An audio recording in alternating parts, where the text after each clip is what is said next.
Imagina por un momento un país devastado. Imagina una nación que acaba de salir de una guerra civil brutal, con sus ciudades en ruinas, sus campos quemados y su economía destrozada. Imagina un lugar donde la gasolina es un lujo inalcanzable para la mayoría, donde el acero escasea, donde las cartillas de racionamiento son la única forma de conseguir pan y donde el aislamiento internacional ha cerrado todas las fronteras. Ese país era España a finales de la década de 1940. Era el lugar menos probable del mundo para soñar con el futuro. En ese contexto de pobreza absoluta, donde la prioridad era simplemente sobrevivir un día más, ocurrió algo que desafía toda lógica. En ese paisaje gris y desesperanzado, un grupo de hombres decidió que no iban a conformarse con la miseria. Decidieron que iban a construir algo extraordinario, no un tractor para arar la tierra, ni un camión para llevar escombros, aunque también harían eso. Decidieron que iban a fabricar el automóvil más rápido, más complejo, más avanzado y más caro de todo el planeta Tierra. Si hoy te dijera que España tuvo en sus manos la capacidad técnica para mirar a los ojos a Ferrari, a Mercedes-Benz y a Jaguar y superarlos en ingeniería pura, probablemente pensarías que es una fantasía nacionalista o una novela de ciencia ficción. Pero la historia que vas a escuchar hoy es real. Hubo un momento fugaz, un destello brillante en la historia del siglo XX, en el que los ingenieros de Módena, de Coventry y de Stuttgart miraron hacia Barcelona con una mezcla de miedo y respeto. Esta es la historia del Pegaso 702, pero no es solo la crónica de una máquina de 4 ruedas, es la historia de un duelo personal titánico entre dos hombres con egos gigantescos. Por un lado, el commendatore Enzo Ferrari, el hombre que hoy es sinónimo de velocidad. Por el otro, el ingeniero Wilfredo Ricard, un genio olvidado que se atrevió a desafiarlo. Es una historia de orgullo, de tecnología imposible, de velocidad suicida y finalmente de una traición imperdonable que borró del mapa el sueño industrial de toda una nación.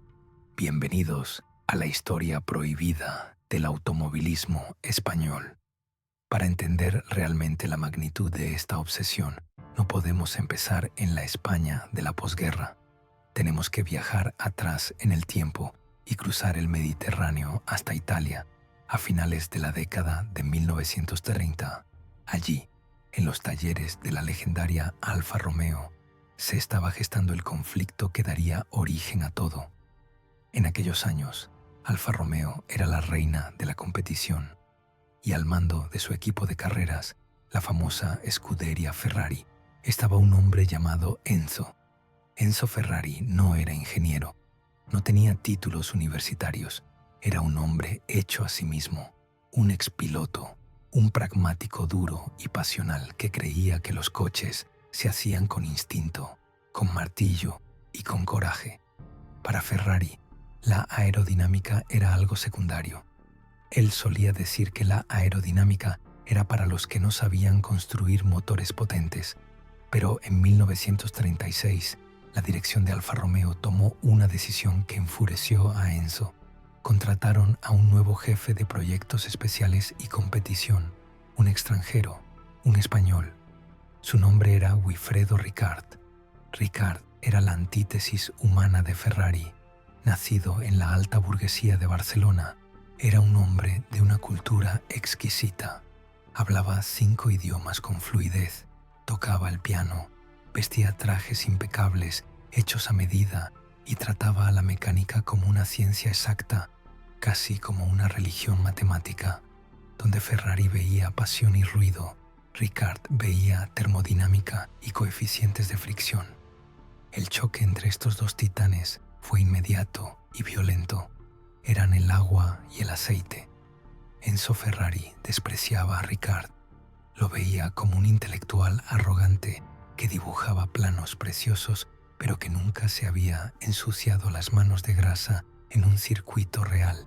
En sus memorias, escritas años después, Ferrari dedicaría páginas enteras a criticar al español con veneno, llegando a burlarse de su forma de vestir y de sus zapatos de suela gruesa, sugiriendo que Ricard caminaba así para no sentir las vibraciones de la tierra, como si le faltara conexión con la realidad.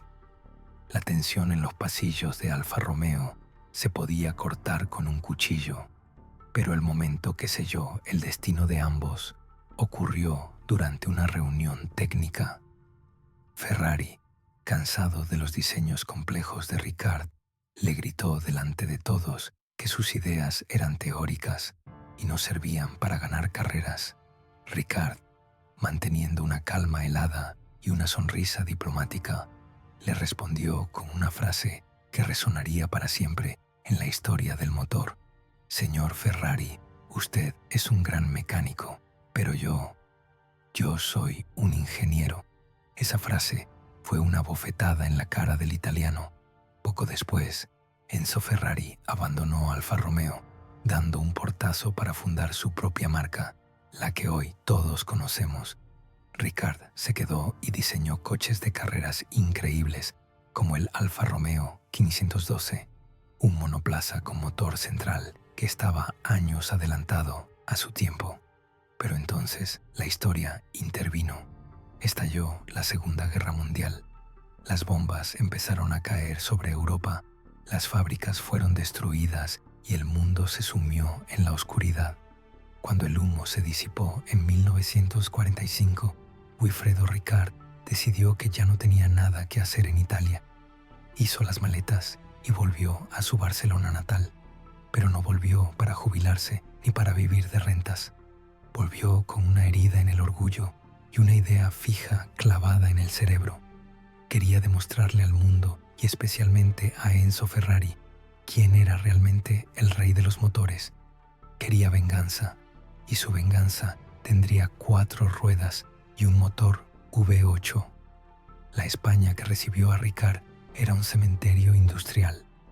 El régimen de Francisco Franco estaba aislado internacionalmente. No había dólares para importar maquinaria.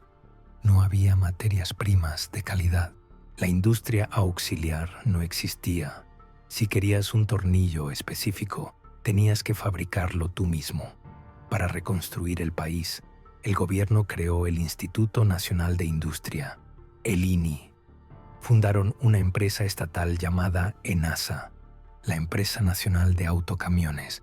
Su misión era clara y nada glamurosa: fabricar camiones, autobuses y tractores. España necesitaba mover trigo, ladrillos y personas. Necesitaba herramientas de trabajo, no lujos. Ricard fue nombrado director de esta nueva empresa y le asignaron las viejas instalaciones de la Hispano-Suiza en el barrio de La Sagrera, en Barcelona. Cualquier otro hombre se hubiera conformado con diseñar camiones robustos y funcionales. Pero Ricard no era cualquier hombre. Él sabía que fabricar camiones era necesario, pero también sabía que para crear una industria automotriz de clase mundial necesitaba formar a una nueva generación de mecánicos de élite. Los viejos maestros artesanos habían muerto en la guerra o estaban en el exilio. Necesitaba crear escuela, así que fue a ver al general Juan Antonio Suances, el jefe del INI y amigo personal de Franco, y le vendió una idea que sonaba descabellada. Le dijo: «Mi general, si queremos vender nuestros camiones al mundo, necesitamos prestigio. Nadie compra tecnología compleja a un país pobre y atrasado. Necesitamos un escaparate. Necesitamos demostrar que somos capaces de la más alta ingeniería. Vamos a construir el mejor coche deportivo del mundo.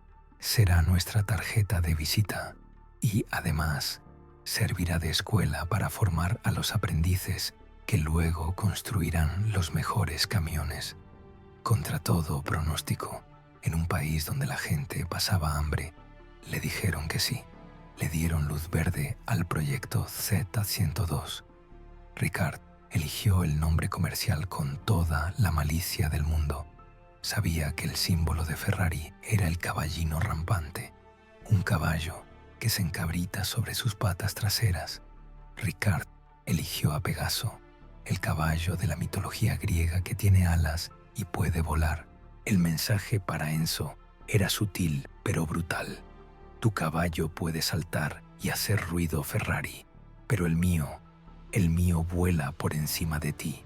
Empezaron a trabajar en el más absoluto secreto dentro de la fábrica de Barcelona, mientras en las naves principales se ensamblaban los camiones diésel Pegaso I y Pegaso II, conocidos como mofletes por la forma de su cabina, en un taller apartado, conocido como La Jaula. Ricard y su equipo de jóvenes ingenieros empezaron a diseñar lo imposible. Lo que salió de esos tableros de dibujo era pura ciencia ficción para 1950. Quiero que entiendan bien el contexto técnico para apreciar la locura de este proyecto. En aquella época, la inmensa mayoría de los coches deportivos, incluidos los Ferrari y los Jaguar, usaban tecnología que era básicamente una evolución de la preguerra. Usaban chasis pesados, suspensiones de ballestas que eran herencia de los carruajes de caballos y motores de hierro fundido que se calentaban como hornos. El Pegaso Z-102 era otra cosa. Era una nave espacial. Ricard diseñó un motor V8 de aleación ligera de aluminio, algo rarísimo en ese entonces, pero no se detuvo ahí. Le puso 4 árboles de levas en cabeza, 2 por cada bancada de cilindros. Para que se hagan una idea, Ferrari seguía usando motores con un solo árbol de levas. Chevrolet no sacaría su famoso motor V8 hasta años después y sería mucho más primitivo que este. El motor del Pegaso tenía válvulas de escape refrigeradas por sodio, una tecnología aeronáutica. Tenía un sistema de lubricación por cárter seco. Esto es fundamental. Los coches normales tienen el aceite en el fondo del motor, en el cárter. Si tomas una curva muy rápido, el aceite se desplaza hacia un lado y el motor puede quedarse sin lubricación y romperse. El cárter seco, que usa bombas para inyectar el aceite desde un depósito separado, es una tecnología reservada para la Fórmula 1. El Pegaso la tenía de serie en un coche de calle.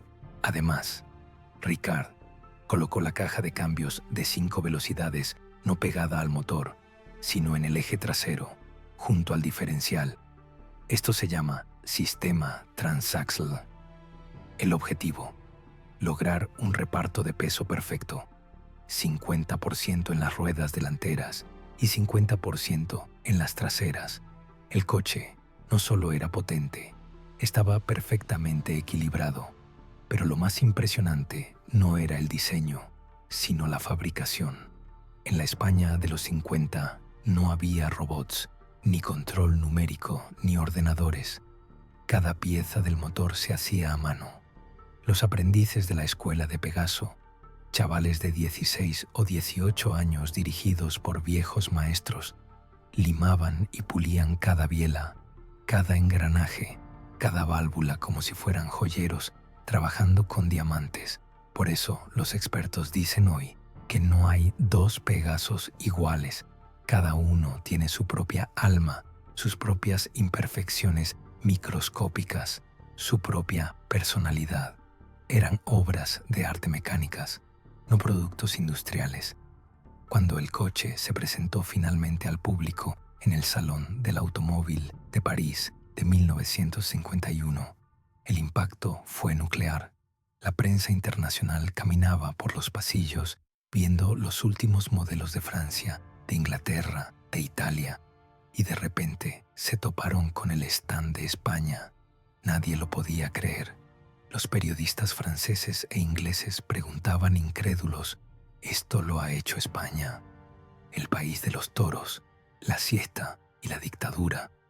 El coche era bajito, agresivo, moderno, y cuando levantaron el capó y mostraron aquel motor V8 que parecía una escultura de aluminio pulido, el escepticismo se convirtió en reverencia.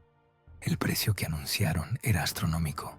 Un Pegaso Z102 costaba unos $15,000 de la época. Para comparar, un Ferrari costaba unos $9,000 y un Jaguar apenas $4,000. Era, oficialmente, el coche más caro del mundo. Un juguete para reyes, literalmente. El Shah de Persia compró uno. El dictador dominicano Trujillo compró otro. El barón Thyssen compró otro. Tener un Pegaso era un símbolo de estatus que iba más allá del dinero.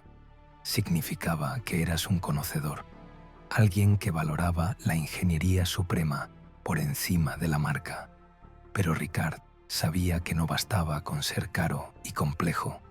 Para ganar el respeto de Enzo Ferrari, el Pegaso tenía que correr.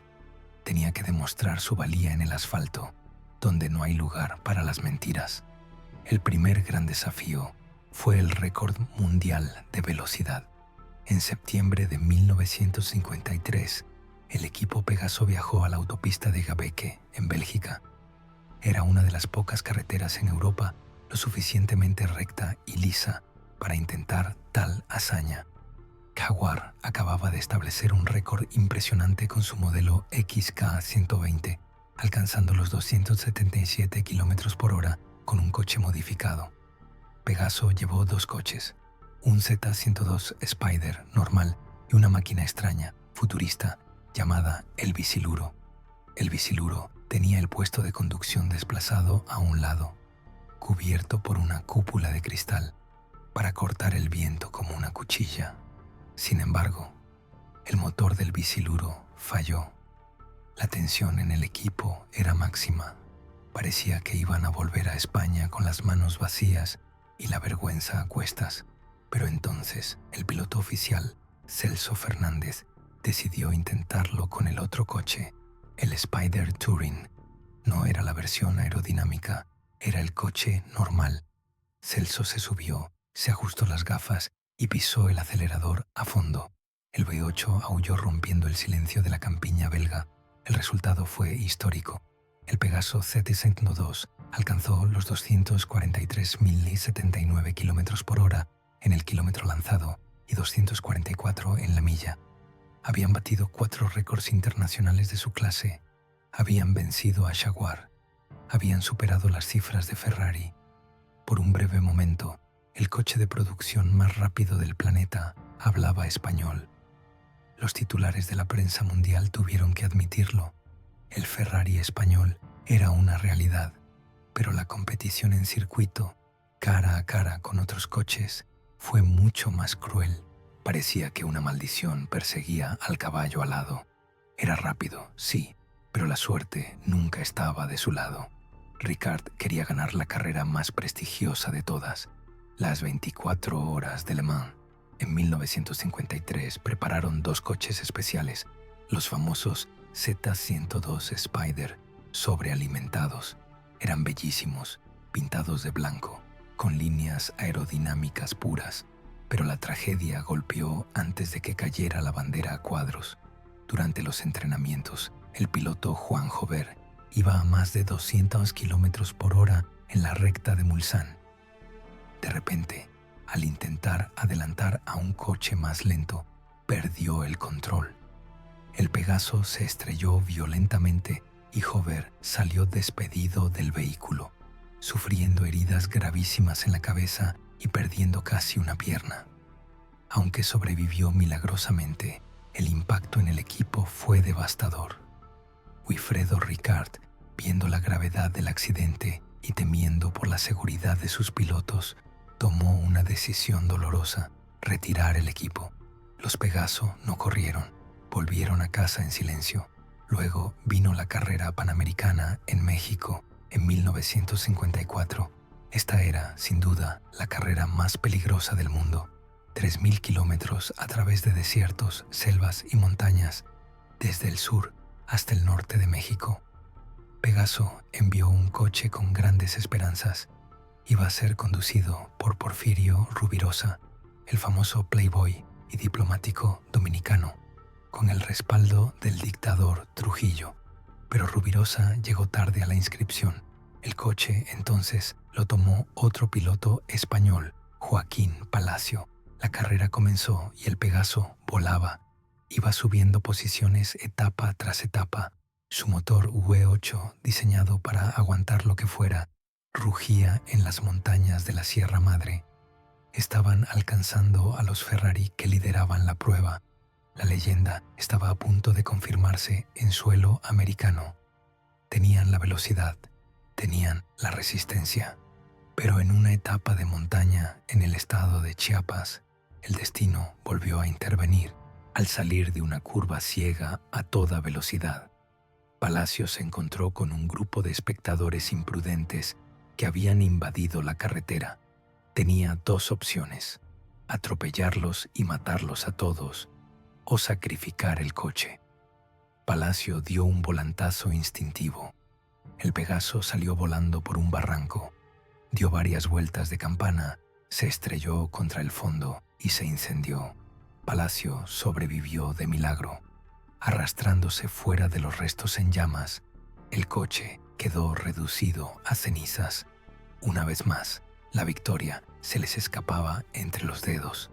A pesar de estos golpes, el Pegaso seguía siendo una leyenda viva. Se fabricaron versiones increíbles. Estaba el modelo Cúpula, un coche amarillo brillante con una burbuja de cristal trasera y los neumáticos parcialmente cubiertos que parecía sacado de una película de Batman. Fue comprado por el dictador dominicano y se convirtió en el coche más famoso de la época. Estaba el modelo Thrill, con su diseño aerodinámico imposible. Los carroceros más famosos del mundo, como Touring en Italia y Sauchic en Francia, se peleaban por vestir los chasis que llegaban desde Barcelona. Sin embargo, mientras los Pegaso luchaban por la gloria en las carreteras, en los despachos de Madrid se libraba otra batalla, una guerra burocrática y sucia que terminaría siendo más letal que cualquier accidente. Hacia 1956, el viento político en España había cambiado. El régimen franquista, asfixiado por la economía, empezaba a abrirse. Entraron en el gobierno los llamados tecnócratas, economistas fríos y racionales que miraban los números con lupa. Su objetivo era modernizar la economía española, hacerla eficiente, rentable, y los números del proyecto Z102 eran rojos, muy rojos, sangrantes. La realidad era que fabricar cada Pegaso costaba una fortuna. Como eran hechos totalmente a mano, las horas de trabajo humano eran infinitas. Aunque el coche se vendía a precio de oro, ENASA perdía dinero con cada unidad que salía de la fábrica. Además, el contexto había cambiado. SEAT, otra empresa estatal, había empezado a fabricar el modelo 600 bajo licencia de Fiat.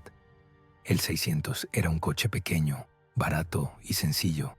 Eso era lo que el gobierno quería ahora: motorizar a las masas, darle un coche a cada familia española, no fabricar juguetes exclusivos para millonarios extranjeros. Los enemigos de Ricard en el gobierno afilaron los cuchillos. Empezaron a decir que el Z102 era un capricho faraónico de un ingeniero arrogante. Dijeron que era un insulto a la austeridad nacional. Criticaron que se gastaran divisas en carreras y exposiciones mientras el país necesitaba tractores. En 1957, la presión se volvió insoportable. Wilfredo Ricard, el visionario, fue forzado a dimitir de su cargo. Fue apartado de la dirección de la empresa que él mismo había levantado. Y entonces llegó la orden final, la orden más triste y vergonzosa de la historia industrial española. Desde el Ministerio de Industria llegó el mandato: cesen la producción del Z102 inmediatamente, desmantelen la sección deportiva, destruyan todo. Y cuando digo destruyan, no es una metáfora. Hubo saña, hubo una intención clara de borrar la historia. Se ordenó vender los componentes almacenados como chatarra al peso. Decenas de motores V8, obras maestras de la ingeniería que hoy valdrían millones, fueron vendidos a precio de hierro viejo para ser fundidos y convertidos en vigas o alcantarillas. Los moldes de madera, esas esculturas sobre las que se martilleaban las carrocerías a mano, fueron quemados o rotos a hachazos. Las carrocerías inconclusas se abandonaron a la intemperie en los patios traseros de la fábrica, dejadas para que la lluvia y el óxido hicieran su trabajo. Se cuenta, y esto es lo más conmovedor, que algunos mecánicos y aprendices, con lágrimas en los ojos, desobedecieron las órdenes, escondieron piezas, planos, manuales y recambios en falsos techos, o se los llevaron a sus casas envueltos en trapos, arriesgándose a ser despedidos o detenidos. Gracias a la valentía silenciosa de esos trabajadores anónimos, algunos coches pudieron ser restaurados décadas después. En total, en los 7 años que duró el sueño, solo se fabricaron 86 unidades. 86, ni una más. La producción se detuvo en seco y Pegaso volvió a ser lo que el gobierno quería: una fábrica de camiones. Camiones excelentes, sí, que motorizaron a España durante décadas, pero camiones, al fin y al cabo. El sueño de volar se había terminado. El Pegaso Z-102 murió joven, como mueren los mitos, como mueren las estrellas de rock. Su vida fue corta, apenas 7 años, pero su luz fue tan intensa que todavía hoy nos ciega.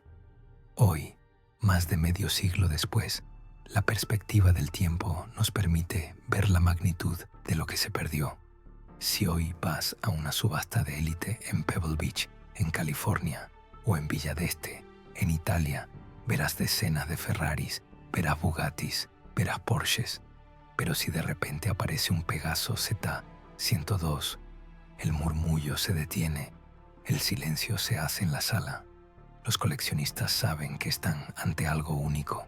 Un Pegaso Z-102 hoy se cotiza cerca del $1.000.000. No solo por su rareza, sino por lo que representa. Representa el sueño de una España que pudo ser y no fue. Representa la victoria intelectual de Wilfredo Ricard sobre la fuerza bruta. Porque aunque Ferrari ganó la guerra comercial, vendió miles de coches y se convirtió en el gigante global que es hoy, Ricard ganó la batalla técnica de aquel momento. En 1953 su coche era mejor, su ingeniería era superior, y en el fondo de su corazón, el orgulloso Enzo Ferrari lo sabía. La historia del Pegaso Z-102 nos deja una lección amarga pero necesaria. Nos enseña que el talento y la excelencia técnica no siempre son suficientes para triunfar. A veces, la política, la envidia, la burocracia y la falta de visión a largo plazo son frenos más potentes que los de cualquier coche de carreras. España tuvo en sus manos la semilla para ser una potencia automotriz de lujo, para tener su propio Ferrari, su propio Lamborghini. Pero decidió quemar esa semilla en el altar de la mediocridad y el pragmatismo a corto plazo. Pero ahí quedan, dispersos por museos y colecciones privadas de todo el mundo. Esos pocos caballos alados supervivientes son testigos mudos de un tiempo en el que, contra todo pronóstico y contra toda lógica, un grupo de ingenieros y obreros en una Barcelona gris se atrevieron a desafiar a los dioses de la velocidad y por un instante, solo por un instante, consiguieron volar más alto que ellos.